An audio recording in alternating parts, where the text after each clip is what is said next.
Assalamualaikum warahmatullahi wabarakatuh. Selamat sore. Perkenalkan, saya Kalki Bulaibi dari Universitas Logistik Bisnis Internasional, jurusan D4 Logistik Bisnis dengan NPM 6204040. Pada kesempatan kali ini, saya akan memaparkan materi mengenai Green Reverse Logistik. Apa sih Green Reverse Logistik itu? Nah, Green Reverse Logistik, sebelumnya kita bahas dulu nih, apa sih reverse logistik itu? Nah, reverse logistik ini merupakan suatu proses perencanaan, implementasi, serta pengendalian secara efisien dan efektif mengenai aliran barang dimulai dengan bahan baku, persediaan, dalam proses, atau barang jadi, serta informasi yang terkait dari titik konsumsi balik ke titik asal. Tujuan dari penerapan reverse logistik ini adalah untuk menangkap atau menciptakan kembali nilai atau untuk pembuangan barang-barang yang dikirim balik. Nah, reverse logistik ini meliputi semua aktivitas logistik. Namun, semua barang yang ditangani mengalir dalam arah yang berlawanan, atau biasanya orang-orang menyebutnya dengan barang retur. Nah, untuk menangani reverse logistik ini lebih rumit daripada forward logistik. Kenapa?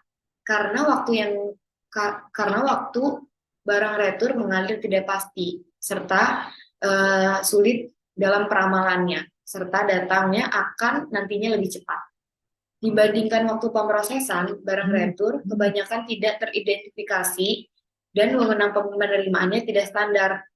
Kondisi barang atau kemasan tidak seragam, serta terjadinya kerusakan atau kekurangan eh, kelengkapannya.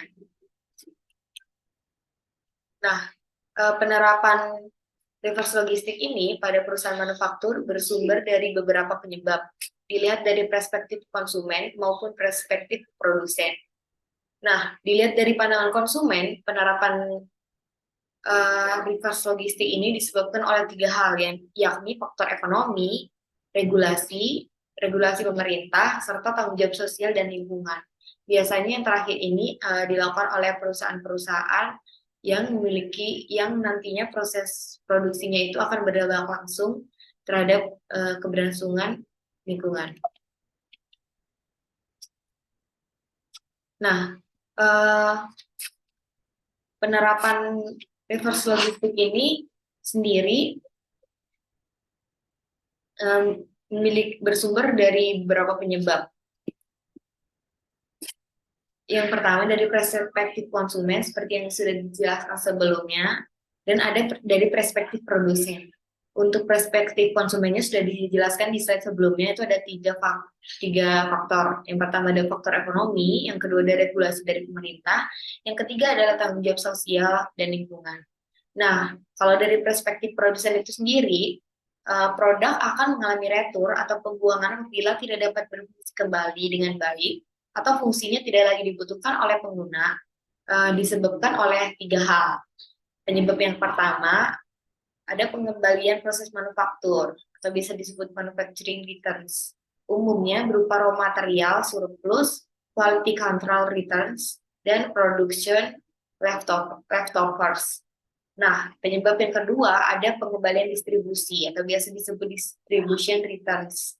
Nah, umumnya pengembalian distribusi ini berupa produk recalls, commercial returns, stock adjustment, serta fungsional returns. Penyebab yang terakhir ada pengembalian konsumen atau biasa disebut konsumen user returns. Nah, pengembalian konsumen ini umumnya berupa reimbursement, warranty returns, serta service returns. Biasanya tuh yang paling sering digunakan itu adalah garansi, adanya garansi pengembalian. Nah, praktik pengelolaan reverse logistik ini menjadi hal yang sangat penting, serta harus benar-benar dipertimbangkan oleh berbagai industri di dunia. Karena selain dapat meningkatkan competitive advantage perusahaan, praktik pengelolaan reverse logistik atau green logistik itu juga dapat memberikan dampak yang baik bagi lingkungan, yakni dapat mengurangi waste dari produk-produk yang sudah tidak terpakai kembali.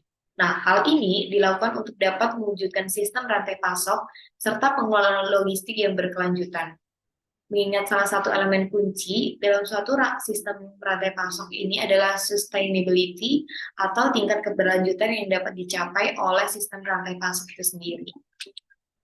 Mungkin sekian penjelasan materi mengenai green reverse logistik.